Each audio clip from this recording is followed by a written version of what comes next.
pues bienvenidos a este episodio de Digitalízate. Desde Monterrey nos acompaña el doctor Gregorio Vázquez Alanís, con el que vamos a tener una charla para platicar desde su especialidad de economía y finanzas, pues qué pronóstico hay hacia los siguientes años. Si pudieras invitar a cualquier persona, viva, muerta, histórico, actual, una cerveza y una carne asada, ¿a quién invitarías y por qué? Yo invitaría a Jan Tinbergen, Premio Nobel de Economía 1969, holandés, que fue el primer economista que creó modelos econométricos para Europa. Jan Tinbergen fue maestro de mi maestro de econometría, Pete Peters, y he leído mucho sobre él, lo admiro mucho, porque él apoyó mucho en la creación del Fondo Monetario Internacional, de la Sociedad de las Naciones, de la Comunidad Europea del Carbón y del Acero, pero sobre todo porque creó modelos econométricos cuando no existían las computadoras. Porque él realmente ahorita en una carne asada me podría decir qué es en lo que yo debo de pensar cuando veo los sectores económicos, cómo él usaba modelos matemáticos con 100 variables sin una computadora, es increíble. Entonces, por eso le dieron el premio Nobel en 1969 y generó la planificación nacional y la planificación regional en toda Europa desde Holanda. Un genio de la economía y de la planificación y de la Big Data sin que existiera el almacenamiento de datos que hay ahorita. Primero, pues desde la docencia, ¿no? Hace más de 40 años das clases en el TEC de Monterrey, hace 20 años empezaste con clases en la universidad virtual. ¿Cómo ves el futuro de la educación con lo que estamos viviendo en cuanto a trabajo remoto, plataformas online? ¿Cómo ves hacia adelante la educación? Para mí hay una transformación impresionante, tanto por parte de los alumnos como de los maestros. El hecho de buscar la virtualidad como una forma de transmitir conocimientos y de aprender por parte de los alumnos implica una concentración muy diferente. Actualmente se están dando cambios en el mundo después de esta pandemia que precisamente ponen a pensar la importancia que tienen los sistemas de aprendizaje remotos. ¿En qué consiste ese problema? En primer lugar, la actitud de saber enfrentar frente a una cámara la mejor disposición del maestro y de los alumnos por tener una sintonía. Y eso requiere una atención mayor. Cuando estás frente a la cámara, la necesidad de concentrarte en que los demás están atentos a lo que tú quieres, implica que tú ya traigas una serie de conocimientos previos y que prepares tus conocimientos para saber qué tipo de apoyos adicionales quieres compartir. Entonces, en los sistemas de aprendizaje en línea requieren una disposición impresionante. Para mí, en estos 20 años de educación, de estudios de maestría y de cursos de especiales a profesionistas y a empresarios, implica que 6 meses antes de que yo voy a dar un curso, ya estoy preparando todos los diferentes, pues digamos, apoyos visuales y las diferentes formas de interacción. Por ejemplo, ahorita en los cursos para consejeros de Monterrey, Guadalajara y Ciudad de México que estamos haciendo en el TEC de Monterrey para empresarios, pues realmente la preparación es con un grupo de cerca de 30 diferentes maestros que en diferentes partes de la mecánica de los consejos de administración nos apoyan, tanto como conferencistas, como panelistas y como expertos en determinadas teorías en el área de organización para poder llegar al público. No se necesita mucho para saber que la improvisación no vale en esto. Hay que tener una actitud de preparación previa para que sea exitoso tu curso en línea. Aquellos que piensan que es un refrito están en un error. Ahorita el TEC de Monterrey, para enfrentar la educación en línea, está haciendo una gran inversión en donde en todos los salones de los diferentes campus de preparatoria, de profesional y de posgrado van a poner una serie de cámaras en diferentes partes del salón para poder seguir a los maestros en sus clases y que el grupo de alumnos que no van a ir a clases durante todo el semestre que viene puedan estar más, en este caso, adecuada a su educación con este sistema. Y lo mismo voy a hablar de otras cosas. La educación en línea también puede utilizar apps, también puede utilizar algunas redes sociales y utilizar las teleconferencias como un sistema de enriquecimiento del conocimiento. Entonces, el esquema de la administración del conocimiento es importantísimo usarlo por parte de los educadores para saber cómo esa transmisión puede tener un efecto multiplicador en las diferentes audiencias a las cuales uno llega. Mis clases desde Monterrey se ven en 15 países de América Latina. O sea, yo sé que tengo que usar vocabulario adecuado para que el hondureño, el colombiano o el boliviano entiendan algunas frases que para ellos significan otra cosa. Y he tomado cursos especiales de español tropicalizado para las diferentes áreas de América Latina para que mis clases sean de mayor éxito. Te ha tocado ver entonces la evolución de la educación en línea desde hace décadas, ¿no? Así es.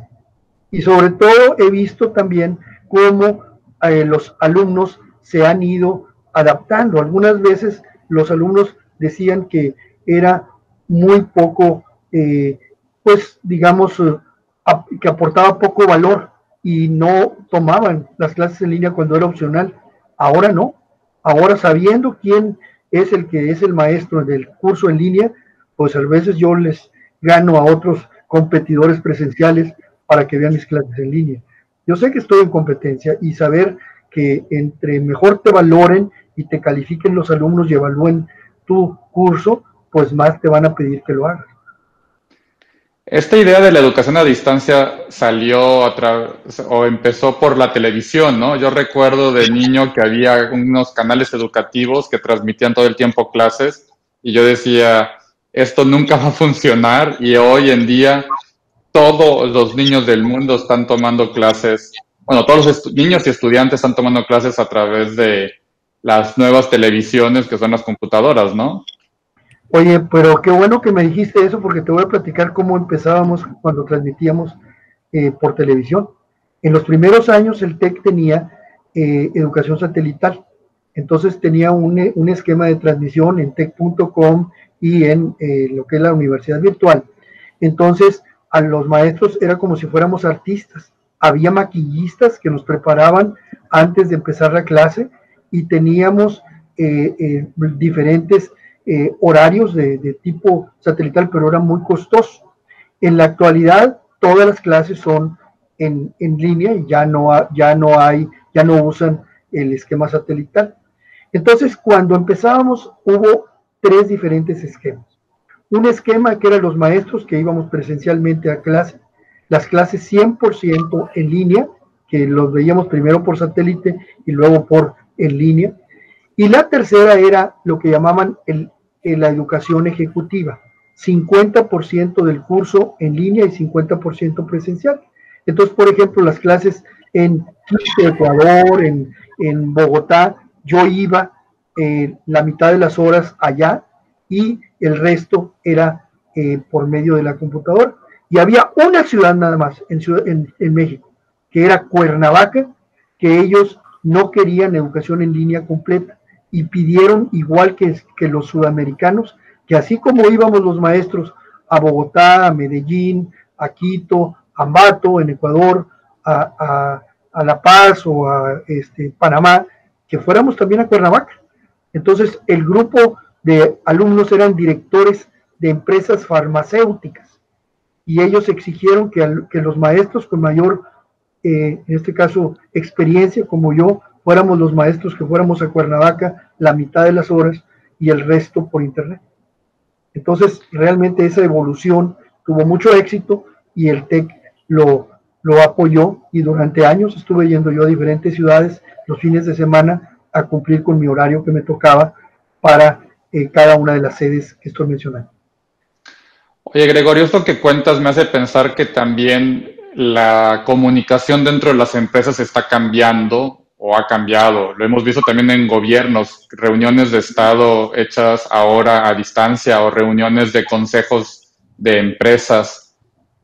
¿Hacia dónde vamos? ¿Qué va a pasar o qué está pasando? ¿Dependeremos todos de Zoom o cómo ves este cambio? El esquema es teleconferencia. La teleconferencia es un sistema en el cual la necesidad de viajar se anula y te dan la oportunidad de la omnipresencia. Y este esquema de poder comunicarse a distancia tiene sus ventajas y sus desventajas. Te voy a decir que en los cursos que tenemos con consejeros de empresas y dueños de negocios, uno de los problemas que vemos es el enfrentamiento de la cultura de los famosos millennials con sus papás y con sus abuelos. Porque el millennial, en lugar de atender a la junta de consejos, se la pasa en el celular y grabando lo que no debe grabar. Entonces, ahora ya no tiene que grabarlo, porque si lo haces en una videoconferencia, la videoconferencia se graba y se acabó, pero él quiere grabar todo lo que dicen los demás para después ridiculizarlos. Entonces, el problema es muy serio, porque las personas de mayor edad, que sean de mi generación, pues normalmente están pues muy enojados de que entren los nietos y que el nieto tenga otra forma de enfrentar los problemas y que busque a como de lugar usar apps y usar diferentes tecnologías para la solución de problemas de las empresas. Lo que tú dices es un cambio de paradigma, es una forma distinta de decisiones en los negocios que va a cambiar el esquema de corto y largo plazo, pero al mismo tiempo es un sistema de oportunidades para aquellos que manejan el área de comunicación, de saber cómo ayudar a quienes toman esas decisiones para saber el momento y el cómo hacer. Entonces, hay personas que todavía no cambian ese chip, que no han buscado entender que el Big Data llegó para quedarse, que tenemos ahora que buscar una información mucho mayor para que la empresa sea competitiva, trascienda y permanezca y que no llegue otro y se coma tu peso. Entonces es muy importante esa decisión. Yo creo que tú estás tocando uno de los temas ahorita que van a enfrentar las empresas en el muy corto plazo para poder igualar lo que ya sucedió en otros países de Europa y del sudeste asiático. Desde tu experiencia, pues que es amplia en el sector bancario, en el sector financiero, y sé que te metiste en los últimos años a la ley FinTech en México. ¿Cuál es el impacto que ves de esta ley FinTech en el financiamiento y en la inversión para empresas y personas en México? Bueno, pues yo creo que México fue uno de los primeros países en desarrollo que logró tener una ley, que en este caso es de las instituciones de tecnología financiera, ITFs, que son las fintechs. ¿Qué fue lo que pasó? Pues simplemente que la autoridad se dio cuenta de que las plataformas tecnológicas estaban comiéndose una parte del pastel, tanto de la inversión como del crédito, a través del crowdfunding, a través de las compañías que enviaban remesas de dinero y con las compañías de fondos de inversión.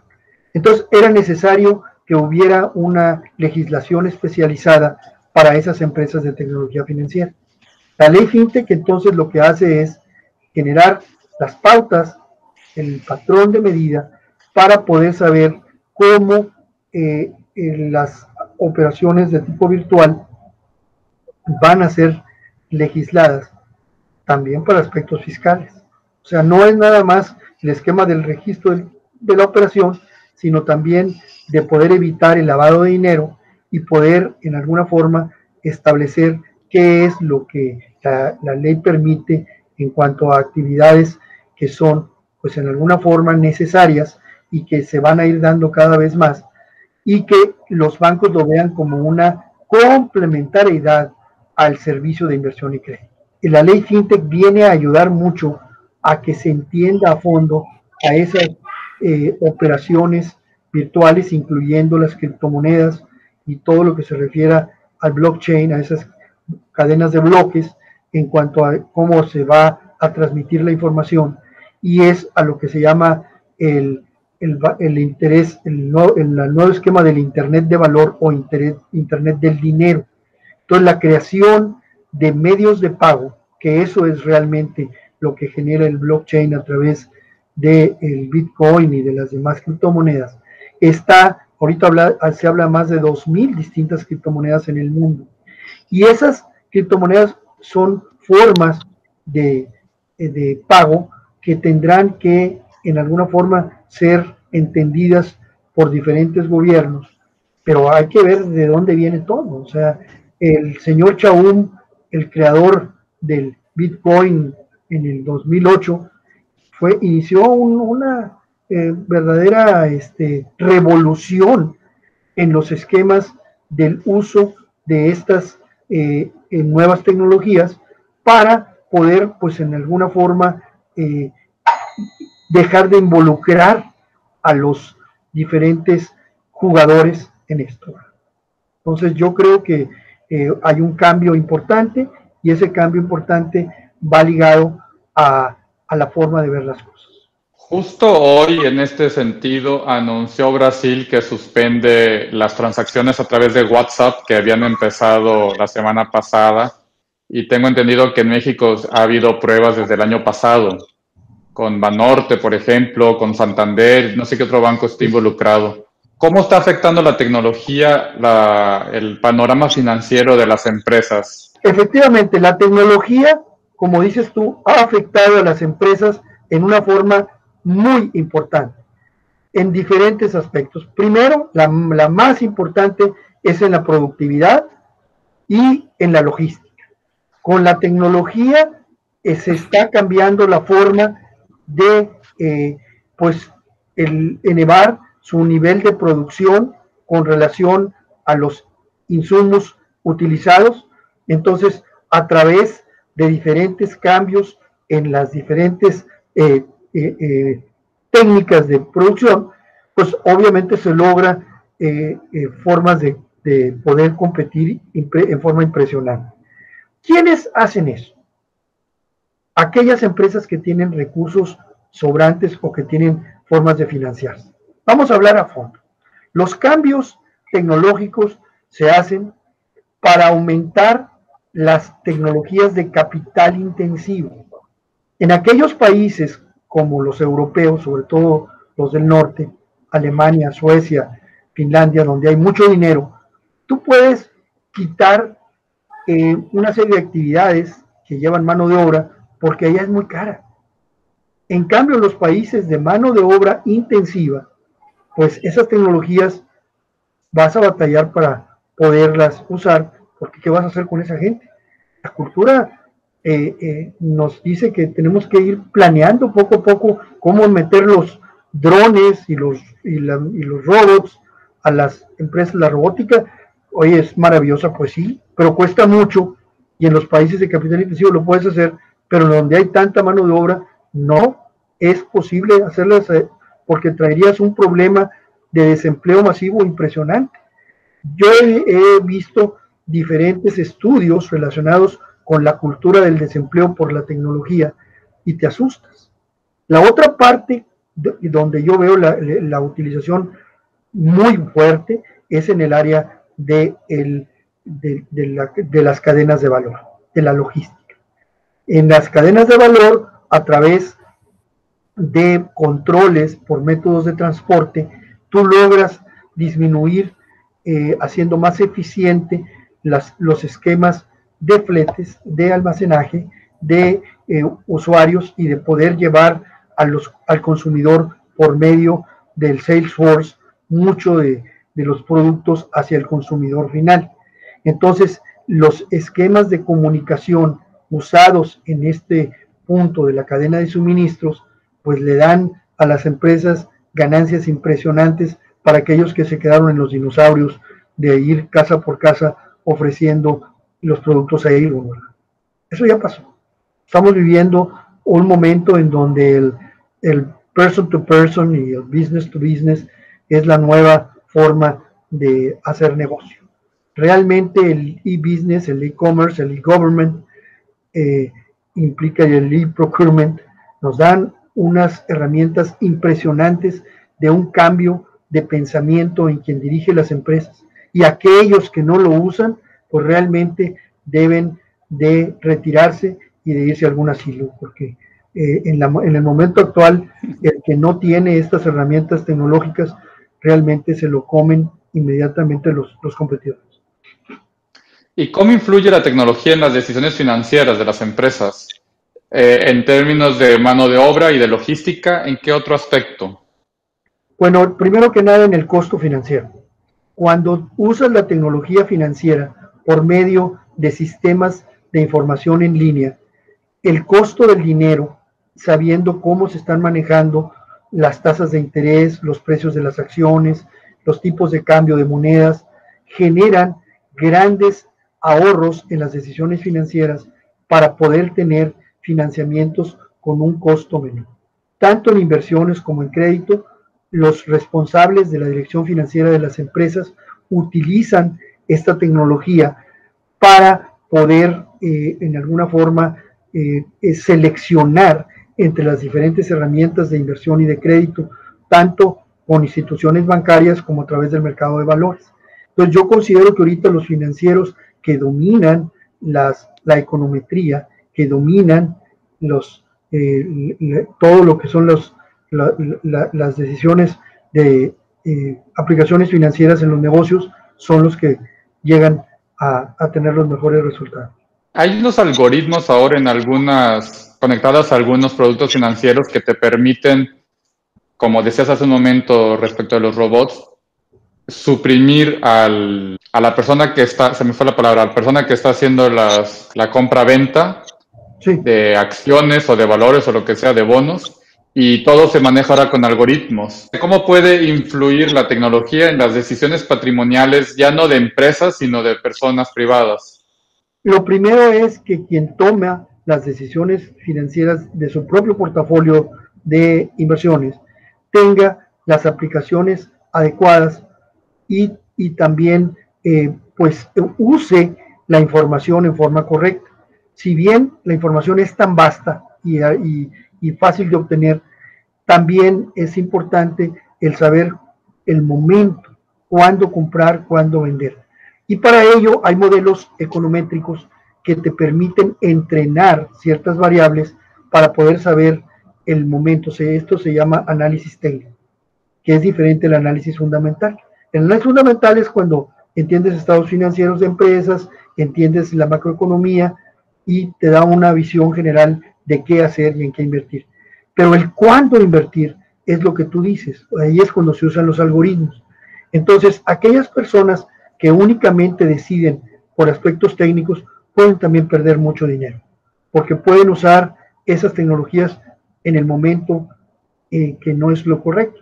Yo imparto cursos de mercado de dinero y capitales, mercados de valores, en donde les enseño a poder distinguir en el análisis bursátil para toma de decisiones de inversión, cómo poder complementar el análisis técnico de los modelos que tú te refieres con el análisis fundamental, que sepan cuándo usarlo. Entonces el análisis técnico te da una serie de gráficas y de puntos de inflexión que cuando los sabes usar puedes tener mucho éxito en el uso de esas tecnologías.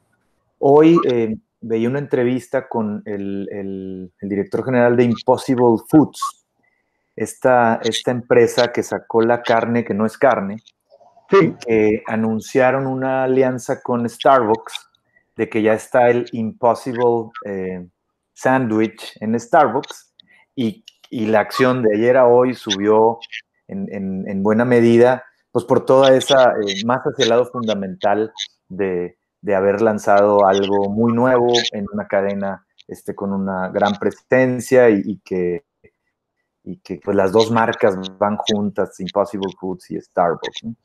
Tú ves, y las redes sociales obviamente pues magnifican mucho, ¿no? O sea, tú ves que el análisis fundamental tenga un mayor impacto por el tema de redes sociales, ¿Qué opinarías al respecto de cuál darle más peso en las decisiones de inversión? Fíjate que yo creo que ambos análisis son para usarse en momentos diferentes. El análisis fundamental se usa para definir en qué invertir, en qué tipo de títulos, en qué tipo de empresas, en qué tipo de acciones. En cambio, el análisis técnico te da el momento de saber cuándo entrar y cuándo salir. Entonces, son diferentes partes del proceso de inversión, el en qué y el cuándo.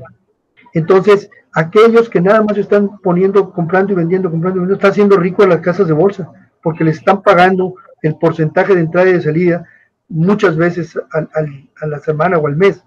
En cambio, el otro, y que es en el que yo soy experto, yo me considero más de análisis fundamental como economista.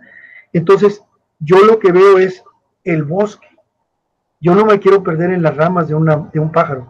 Yo estoy buscando hacia el corto, mediano y largo plazo en cada uno de esas etapas en qué invertir, y mi estrategia es una estrategia por porcentajes en diferentes grupos de elementos de inversión, y entonces con base a eso ya me fijo ahora sí en el fundamental en cuál para corto plazo, en cuál para mediano plazo y en cuál para largo plazo, y entonces uso el técnico, pero en esa combinación está el éxito. Estamos terminando el segundo semestre por iniciar la segunda mitad del 2020, este año tan fascinante y retador. ¿En dónde recomiendas invertir a las personas? ¿En qué tipos de industrias? ¿En qué tipos de bosques? Bueno, yo creo que ahorita la situación es muy interesante. En primer lugar, hay ciertos sectores que han sido beneficiados por la pandemia en el corto plazo, que es la industria alimenticia, la industria de los productos farmacéuticos y la industria de las comunicaciones, o sea, lo que tiene que ver con los esquemas de tecnología. Pero hay otras que antes eran muy buenas y que pasaron a un sector verdaderamente incierto. Y me refiero a las industrias turísticas, hotelería, aerolíneas, en empresas de viajes, de entretenimiento, que no sabemos cuándo vuelvan. Lo mismo la de cruceros y todo lo que se refiere a aspectos deportivos. Y están en medio algunas que para mí pueden ser muy interesantes en cualquier momento. Y me refiero a empresas comerciales que usan e-commerce, a empresas que están en proyectos de construcción de obras de infraestructura por el D-Trillion. D-Trillion es la nueva novedad de Trump, que va a gastar $1 trillón en infraestructura en los próximos 4 meses. Entonces, aquellas empresas de construcción del mundo, no nomás de Estados Unidos, que se vayan al carrito y se vayan a Estados Unidos y digan, yo compito en tal carretera, yo compito en construir tal escuela, yo compito en el muro, esas van a ganar todo lo que quieran, porque ahorita de lo que se trata es de derramar dinero para que él gane la reelección. Entonces, hay momentos en donde tú tienes que buscar qué sector, de acuerdo a la macroeconomía, te satisface en el corto, mediano o largo plazo. Muy bien. Oye, me acuerdo hace como 2 años que se me quedó muy grabado que me dijiste, ya me reinventé, Orlando, déjame te platico. Y me gustaría que nos contaras más de ese tema porque me pareció fascinante que a tus 70 años, ahorita ya estabas mandando a algunos empresarios al retiro, pero tú te reinventaste, tú dijiste, empecé a ver tendencias y ya encontré una forma de seguir agregando valor a mis empresas que son clientes y a gente a las que les doy clases. Platícanos de ese momento que me pareció una gran lección de cambio de paradigma personal. Sí, lo que pasa es que hay momentos en la vida en donde tú debes de saber qué es lo que quieres hacer en los siguientes años y debes de buscar optimizar tu ciclo de vida y de ser más útil para ti, para los demás. Y eso lo había vivido en el año 2002, cuando yo de ser por 22 años director de bancos, pasé a ser consultor y me di cuenta que para ser un buen consultor tenía que tener una mayor preparación y entré al doctorado y lo terminé y combiné mis estudios de doctorado, con mis asesorías, mis clases, y realmente pues fue un éxito haber leído Quién se comió mi queso y poder dar cuenta de que tenía que cambiar mi chip en ese momento. 15 años después viene otro cambio en mi vida. Me doy cuenta que los esquemas que yo hacía de análisis bursátil, de análisis de empresas estratégicas, tenían que combinarse con aspectos tecnológicos y que tenía que aprender cuáles eran las formas en el manejo de diferentes apps financieros, como lo había aprendido en el doctorado con los sistemas estadísticos NCSS, SPSS, etcétera, que usaba en estadística de econometría para mis trabajos de investigación. Me di cuenta que ahora para las finanzas y para la estrategia existían una serie de modelos que me podían ser de gran ayuda para optimizar los negocios de mis clientes. Entonces, en ese momento, la reinvención vino para usar en una forma más intensiva los esquemas tecnológicos, y fue cuando me di cuenta que en el aspecto de la ley FinTech yo podía dar en mis clases de finanzas, hablar más sobre los nuevos esquemas tecnológicos en finanzas, porque ninguno de mis compañeros maestros lo había hecho. Entonces yo me adelanté en el TEC de Monterrey, en la EGADI, fui el primer maestro que dio una conferencia sobre ley FinTech y sobre el uso de criptomonedas. ¿Cuál es tu pronóstico a mediano y a largo plazo para México y para Latinoamérica en términos macroeconómicos o económicos? Estamos viviendo una coyuntura que no se había vivido desde la Segunda Guerra Mundial y por lo tanto es histórica. ¿Qué crees que vaya a pasar? ¿Hacia dónde vamos? Mi pronóstico se refiere a un esquema de recuperación en la letra U alargada. Ahorita hay tres formas de recuperación que hablan los economistas. Una es en V, caes y rebotas luego. Otra es en W, caes, rebotas, vuelves a caer, rebotas. Yo no. Yo pienso igual que el licenciado José Ángel Gurría, director general de la OSD en París, que es en U alargada. ¿Qué significa eso?